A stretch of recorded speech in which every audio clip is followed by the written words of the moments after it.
Beleza, pessoal. Para a gente encerrar essa nossa etapa de velha ordem mundial, né? Depois eu gravarei uma videoaula específica sobre a nova ordem. Nós vamos falar um pouquinho sobre o período de extensão que aconteceu nessa época. Antes disso, só quero fazer um pequeno adendo. Pessoal, eu coloquei essa camiseta do Capitão América de propósito, tá? Porque a própria criação do herói Capitão América tem a ver com a Guerra Fria. O intuito era demonstrar a força da América, né? Dos americanos, ok? Tanto que o Capitão América é visto como um herói extremamente nacionalista, né? Você vê pelos símbolos dele, né? A cor azul e vermelho, a estrela, que simbolizam a bandeira americana e a força americana. E por falar nisso, pessoal, o inimigo do Capitão América, o principal inimigo, na verdade, é o Caveira Vermelha. Ou seja, uma alusão, no caso, ao inimigo vermelho, ao inimigo soviético, ok? Então, até mesmo o próprio herói, né, a história do herói Capitão América, tem a ver com a doutrina Truman, o lance de oficializar o inimigo, basicamente, que era a União Soviética, o socialismo representado pela cor vermelha, tá? Pessoal, eu separei aqui os 3 momentos que nós podemos dizer de maior tensão durante esse período da história chamado de Guerra Fria. Entre 1950 e 53 nós teremos a Guerra da Coreia. Entre 1964 e 75, Guerra do Vietnã. Pessoal, essas duas guerras elas possuem coisas semelhantes. Primeiro, que ambas ocorrem na Ásia, ou seja, território de domínio soviético. Então quer dizer que é uma tentativa americana de influenciar essa área até então de influência soviética, beleza? Mas o que essas duas guerras têm de comum além da geografia e da geopolítica local, né? Ambos serem na Ásia e ambos serem numa região de domínio soviético. Pessoal, na verdade, o motivador da guerra. Tanto a Coreia, que na época era uma só, por isso está escrito Guerra da Coreia, era uma única, tá? E o Vietnã eram 2 países, 2 territórios que possuíam um sistema ideológico socialista pró-União Soviética. Tanto a Coreia quanto o Vietnã tinham regimes ideológicos socialistas e eram politicamente associados, alinhados à União Soviética. E esses 2 países são invadidos pelo exército americano. Os 2 casos sofrem invasão, basicamente, aí, do exército americano. Por quê? Porque os Estados Unidos discordava do regime ideológico e, no caso dessa aliança à União Soviética, ok?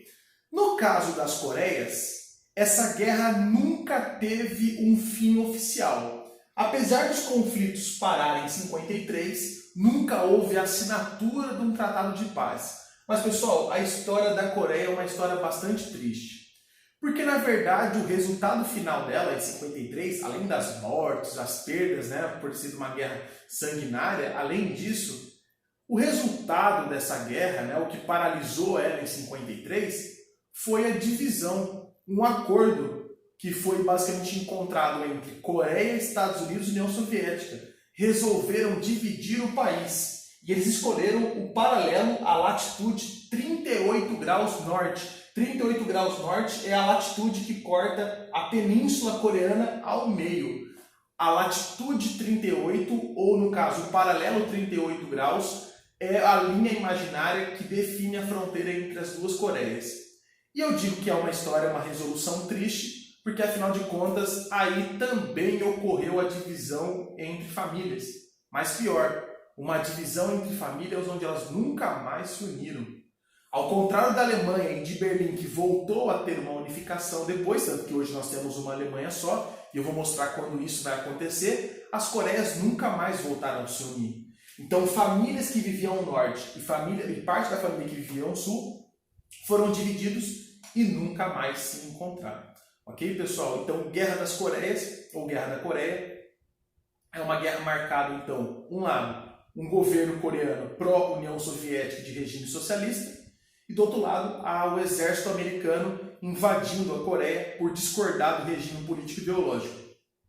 A resolução dessa guerra foi um acordo entre Coreia, Estados Unidos e União Soviética, e o acordo foi a divisão da península do território coreano em 2 porções. Coreia do Sul, pró-Estados Unidos, regime capitalista, e Coreia do Norte, pró-União Soviética, socialista, inclusive socialista até hoje. o paralelo 38 graus norte foi definido como a fronteira entre as duas Coreias e não pode haver migração entre elas. Então, famílias que foram divididas nesse momento nunca mais se viram. Uma outra guerra que nós tivemos nessa época, entre 64 e 75, ou seja, dentro da Guerra Fria, por isso que eu falo nessa época, foi a Guerra do Vietnã. O Vietnã também vivia um regime socialista, pró-União Soviética, e teve o seu território invadido pelo exército americano, ok? Por quê? Porque os Estados Unidos discordavam do regime político ideológico, beleza? Só que na Guerra do Vietnã, os Estados Unidos teve uma surpresa. O Vietnã, pessoal, é um país pequenininho que fica na península da Indochina, ok? No Sudeste Asiático, tem clima de monções e tal. O Vietnã tem um relevo todo montanhoso e coberto por uma floresta muito densa, uma floresta tropical muito densa. Os americanos nunca tinham lutado num terreno tão montanhoso e de floresta tropical tão densa. E os vietnamitas vão utilizar da geografia, do conhecimento geográfico local para vencer a guerra. Por incrível que pareça, o Vietnã ganha a guerra contra os Estados Unidos. Os vietnamitas utilizam da estratégia de túneis. Ao invés de enfrentar os americanos de frente, o que do ponto de vista seria inviável pela força militar americana, eles resolvem cavar quilômetros e quilômetros de túneis. Então, quando os americanos entram na floresta e começam a caminhar à procura dos vietnamitas, eles não encontram, porque os vietnamitas estavam debaixo dos americanos, dentro de túneis. E nos momentos certos, os vietnamitas saem dos túneis e atiram contra os americanos. Os Estados Unidos, pessoal, por conta dessa estratégia de guerra vietnamita, começa a ter perdas e mais perdas, baixas e mais baixas, até que declara a derrota na guerra e deixa o território vietnamita. Pessoal, isso foi uma mancha na história dos Estados Unidos, ok? O Vietnã ganhou a guerra, tanto que até hoje vive-se um regime, pelo menos assim, denominado socialista, né? Auto-intitulado socialista, ok? Para tentar mascarar vamos colocar essa derrota, os Estados Unidos chegam a contratar Hollywood. Tá? Hollywood produz filmes, é contratado pelos Estados Unidos para produzir filmes que contem uma outra história. Ou seja, a história contrária, a história de vitória americana no Vietnã. É aí que surge o filme Rambo. Okay? A história do Rambo se passa no Vietnã e mostra o Rambo ganhando a guerra para os Estados Unidos. Beleza? Um outro momento de tensão, que nós vamos ver inclusive de ápice de tensão da Guerra Fria, vai ser em 1962, crise dos mísseis. Pessoal, a crise dos mísseis é quando os Estados Unidos descobrem, a partir de uma ronda da Força Aérea aqui sobre o Golfo do México, quando os Estados Unidos e a Força Aérea Americana descobrem mísseis nucleares soviéticos instalados em Cuba. No caso, pessoal, vários mísseis soviéticos nucleares em Cuba apontados para os Estados Unidos. No caso, em uma ronda da Força Aérea sobre o Golfo do México, é fotografado essas regiões e, segundo a análise do governo americano, aquilo eram mísseis nucleares. Isso foi o período de maior tensão que nós vemos na Guerra Fria, talvez mais próximo da Guerra Fria virar um conflito direto entre essas duas grandes potências. Você viu na Guerra da Coreia, foi indireto, eram os coreanos contra os americanos, e no Vietnã eram os vietnamitas contra os americanos. Tudo bem que os coreanos e vietnamitas financiados pela União Soviética, mas não é ela em si em guerra, né? As duas potências em guerra. É sempre uma guerra indireta. Esse caso, a crise dos mísseis, quase transformou-se numa guerra direta. Inclusive, pessoal, aqui nós temos uma capa de uma revista na época. Nós temos o Kennedy, John Kennedy, presidente americano na época, Nikita Khrushchev, presidente soviético, e Fidel Castro, presidente cubano, ok? No caso, foi a Força Aérea Americana que descobriu mísseis soviéticos em Cuba. E esse filme, 13 Dias que Abalaram o Mundo, é um filme que demonstra para a gente exatamente os dias de tensão, né, que ocorreu durante essa descoberta americana. Segundo a União Soviética, a instalação de mísseis nucleares em Cuba nada mais era do que uma forma de proteção. Segundo o soviético, aqueles mísseis eram mísseis de defesa. Caso algum míssil fosse disparado dos Estados Unidos em direção a União Soviética ou seus aliados, aqueles mísseis eram para destruir mísseis americanos. Os Estados Unidos, obviamente, questionam isso. Pessoal, aqui nós começaremos a ver o final da velha ordem mundial, ou da ordem bipolar, ou da Guerra Fria. Dê o nome que vocês acharem melhor, tá? Velha ordem, ordem bipolar ou ordem da Guerra Fria é o mesmo momento da história. Essa disputa pelo poder mundial entre Estados Unidos e União Soviética, entre capitalismo e socialismo.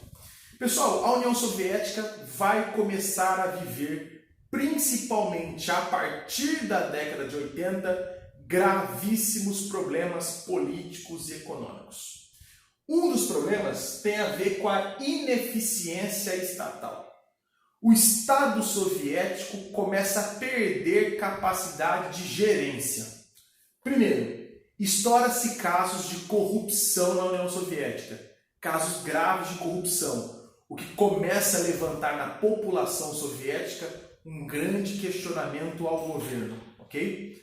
Outra coisa que aparece na União Soviética é a pressão do Estado sobre a sociedade, muita censura, filmes, música, livros intensamente censurados. Isso, na verdade, também demonstra, acaba gerando, melhor dizendo, começa a gerar na sociedade uma certa sensação de governo autoritário. Então, além de corrupção, um governo que não permitia liberdade, uma sociedade sem liberdade. Uma terceira prova, além de corrupção e censura, que é prova de ineficiência do Estado, um Estado muito pesado. Um Estado muito grande, muitos órgãos, instituições, mas muito burocrático, pessoal. Tudo que era feito na União Soviética tinha que passar por muitos órgãos, muitas instituições, muitas documentações. Essa burocracia deixava os investimentos caros, porque tinha que passar por muitos órgãos e por muitas pessoas, deixava os investimentos lentos. Por exemplo, se fosse um investimento em educação, até sair do governo, até chegar à escola ou à universidade, tinha que se passar por muitos caminhos. E a burocracia exagerada facilita a corrupção, porque o dinheiro público tem que passar na mão de muitas pessoas. Então, um Estado pesado e burocrático, junto com corrupção e censura, vai começar a levantar uma instabilidade na sociedade. Isso é prova de ineficiência estatal. O governo começa a se demonstrar ineficaz na gerência, na administração pública. Para piorar a situação, a União Soviética começa a cobrar altíssimos tributos da sociedade, altíssimos, elevadíssimos impostos. Isso também vai começar a provocar um tumulto na sociedade soviética, vai levantar um grande levante popular, ok? Para piorar a situação, a ausência de concorrência. Afinal de contas, como era proibido a propriedade privada, tudo que era produzido pelo Estado. Se não tem concorrência, pessoal, você não tem disputa de preço e nem disputa por qualidade. Os soviéticos, eles viam cada vez mais os seus produtos encarecerem e perder qualidade por conta da falta de concorrência. Não havia uma preocupação do Estado soviético em produzir mercadorias cada vez melhores e mais baratas. Não tinha. Porque o Estado soviético tinha um monopólio da produção industrial completa. Então essa falta de concorrência vai trazer problemas econômicos. Vai disparar o preço das mercadorias e despencar a qualidade das mercadorias. E o terceiro fato, atraso tecnológico. Se você observar, pessoal, quem que eram os grandes aliados soviéticos na época? Cuba, Vietnã, China, Moçambique. Ou seja, pessoal, os aliados soviéticos eram rurais, eram países de economias rurais. Okay? Inclusive Cuba, e apelidada de República das Bananas, eram economias que dependiam totalmente do campo. Então, como não tinha aliados tecnologicamente fortes, a União Soviética começou a passar por um atraso tecnológico, porque não havia intercâmbio, trocas de conhecimento. Bem ou mal, os Estados Unidos trocavam conhecimento tecnológico com a França, com a Inglaterra, grandes potências. E a União Soviética? Ela trocava, basicamente, os seus produtos tecnológicos, eletrônicos, com frutas, legumes e verduras das nações que eram aliadas a elas, que eram nações agrícolas. Então, a ineficácia do Estado, a ausência de concorrência e, no caso, o atraso tecnológico, vai mergulhar a União Soviética por uma crise insustentável. Ela estava passando por um levante popular e por uma convulsão econômica, pessoal. Ela estava indo para o seu fim. Até que nós tivemos o governo de Mikhail Gorbachev. Esse cara aqui, inclusive, aparece até nos Simpsons, o personagem, né? Em 1985, Mikhail Gorbachev assume o poder soviético e tenta salvar a União Soviética. Como que ele tenta salvar a União Soviética desse levante popular, manifestações, e dessa convulsão econômica, crise? Ele tenta salvar a União Soviética tentando desarticular ela do socialismo. Ele tenta afastar um pouco o socialismo da União Soviética, por incrível que pareça. Ele apresenta pra gente, pessoal, duas políticas muito famosas na história: Glasnost e Perestroika. Glasnost, em russo, significa transparência, perestroika, abertura.